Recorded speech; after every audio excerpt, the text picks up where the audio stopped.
Hola, soy Leonardo Guidi, analista financiero de Grupo Carey, y vamos a ver el resumen semanal correspondiente al viernes 13 de diciembre de 2019. Bueno, arrancamos por Estados Unidos, donde tenemos nuevo récord histórico en el Standard & Poor's, gracias a que Trump anunció que se llegó a la fase 1 de un acuerdo comercial con China y que inmediatamente se está comenzando una etapa 2. El 15 de diciembre Trump había amenazado con poner aranceles, dijo que ahora ya no los va a poner, pero que hay aranceles que ya estaban vigentes que van a seguir estando vigentes. Obviamente esto es una estrategia para seguir sentando a China en la mesa de negociación y de esa manera ya en agosto, más cerca de las elecciones de Estados Unidos del año que viene, Trump pueda anunciar una fase 2 de un acuerdo comercial con China que obviamente sea un hecho positivo para mostrarlo como un logro de campaña. Ya sabemos que en Estados Unidos las elecciones son en noviembre del año que viene y la campaña electoral fuerte arranca en agosto. Así que lo más probable es que Trump vaya a anunciar algún acuerdo fase 2 con China en esa época. Acá, gracias a todos los tweets de Trump, y a todos los movimientos que ha provocado en el mercado, podemos aprovechar para una vez más recalcar que uno tiene que invertir en un mercado por sus fundamentos de largo plazo y no tanto por la emocionalidad del corto plazo. Fíjense, Estados Unidos es un mercado que tiene muy buenos fundamentos y que lo ha demostrado este año con la suba de las acciones. Pero en el camino, fíjense estas bajas fuertes que han habido, todas ligadas a tweets de Trump, a aranceles hacia China y a incertidumbre generada en el mercado. Fíjense las bajas fuertes que fueron provocadas y fueron provocadas puntualmente por emocionalidad, o sea, porque los fundamentos de la economía estadounidense no cambiaban, eran anuncios de aranceles de Trump, pero el mercado sabe que eventualmente se va a llegar a un acuerdo porque son las dos economías más grandes del mundo, pero fíjense cómo actúa el mercado de corto plazo ligado a emocionalidad. Y lo mismo pasa, por supuesto, en cuestiones positivas, cuando hay algún rally con motivo de alguna noticia que no cambia mucho los fundamentos. O sea, eso es lo que tenemos que tener en cuenta. Vender, por ejemplo, en estos casos, o sea, vender debido a emocionalidad negativa en un mercado cuyos fundamentos son positivos, es un error. Ahora también, comprar en base a emocionalidad positiva en un mercado cuyos fundamentos son malos, también está mal. Entonces, Estados Unidos en este momento tiene muy buenos fundamentos. Imagino que ya con la fase 1 y con una potencial fase 2 de acuerdo comercial el año que viene, la probabilidad de que Estados Unidos entre en recesión es muy baja y el mercado lo está descontando, porque si no ya veríamos bajas en las acciones si el mercado pensara que durante el próximo año Estados Unidos va a entrar en recesión. Así que lo importante es que los fundamentos de la economía estadounidense siguen siendo buenos, las acciones lo están reflejando. El Standard & Poor's está cumpliendo nuestro objetivo para este año, que está en la zona de los 3.150 a los 3.200 puntos.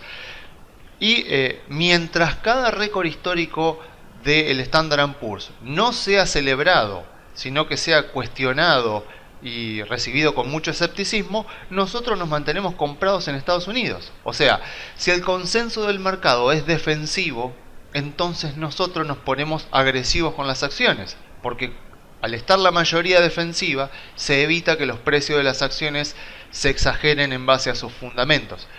Y la conducta opuesta vamos a tomar en el momento en que veamos que la mayoría de los inversores se pone optimista y eufórico con respecto a Estados Unidos. Ahí va a ser momento de ponernos defensivos, pero afortunadamente ese momento todavía no ha llegado, así que seguimos estando en acciones en Estados Unidos.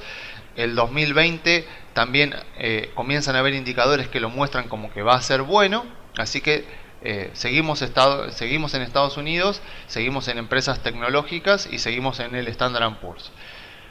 Bueno, con respecto a Argentina, esta semana inició el gobierno de Alberto Fernández, tuvimos finalmente el anuncio de ministro de Economía, tenemos a Martín Guzmán como ministro de Economía.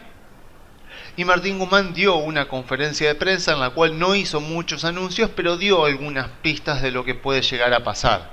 O sea, él dijo que no considera que la emisión monetaria sea algo que pueda sostenerse a largo plazo, con lo cual ya, bueno, es un muy buen precedente, digamos, para lo que se venía pensando que iba a ser este gobierno. Bueno, o sea, es una buena noticia que el ministro de Economía diga que él no cree que la emisión monetaria pueda ser algo sostenible a largo plazo. Pero al mismo tiempo habló de que no va a bajar el gasto y de que no pueden tomar deuda. O sea, ahí no está cerrando la ecuación. Así que vamos a ver qué es lo que termina efectivamente pasando, porque todavía no tenemos ningún anuncio ni ninguna medida. Solamente hay como una intención que dejó ver el ministro de Economía en la conferencia de prensa.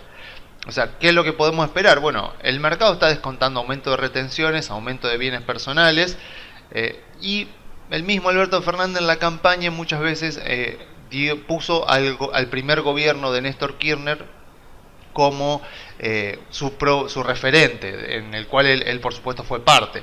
Ahora bien, si uno analiza, no es posible replicar el primer gobierno de Néstor Kirchner ahora, porque las condiciones en las que arrancó Néstor en 2003 eran muy diferentes a las que hay ahora. O sea, en 2003 el gobierno, el Estado tenía superávit primario y superávit financiero. Hoy tiene déficit primario y déficit financiero. O sea que se están partiendo de situaciones que son muy diferentes. Entonces, vamos a esperar, vamos a ver qué es lo que se envía al Congreso, cuáles son las primeras medidas que va a tomar el ministro de Economía para ver si efectivamente se va por el lado de incentivar el consumo, apoyar o incentivar también a aquellas empresas exportadoras con un tipo de cambio alto. Y bueno, y ahí veremos efectivamente cuáles son las ganadoras y las perdedoras. Tengan en cuenta que Mirgor, por ejemplo, que es una empresa muy ligada al consumo, durante el último mes subió 100%. O sea, claramente se cree que Alberto Fernández va a incentivar el consumo, va a renovar el régimen de Tierra del Fuego, y con lo cual Mirgor va a ser una gran beneficiada y todavía le queda bastante por subir. También pueden ser las empresas que exportan. Así que esas serían potencialmente las empresas que serían principalmente beneficiadas al inicio del gobierno de Fernández, pero bueno, si la economía rebota, los bancos también se verían beneficiados, con lo cual, bueno, sigue teniendo sentido decir, bueno, esperemos un poco o ya podemos posicionarnos en algunas acciones argentinas, porque la realidad es que todas siguen muy baratas. ¿Por qué? Bueno, porque se tiene un sentimiento muy negativo con respecto a lo que está pasando en Argentina, y posiblemente, si lo que viene no es tan malo como lo esperado, bueno, eso va a repercutir favorablemente en las acciones. Así que bueno, yo me despido dejándole las vías de comunicación. Se pueden comunicar por la página web grupocarey.com.ar o enviando un mail a contacto@grupocarey.com.ar.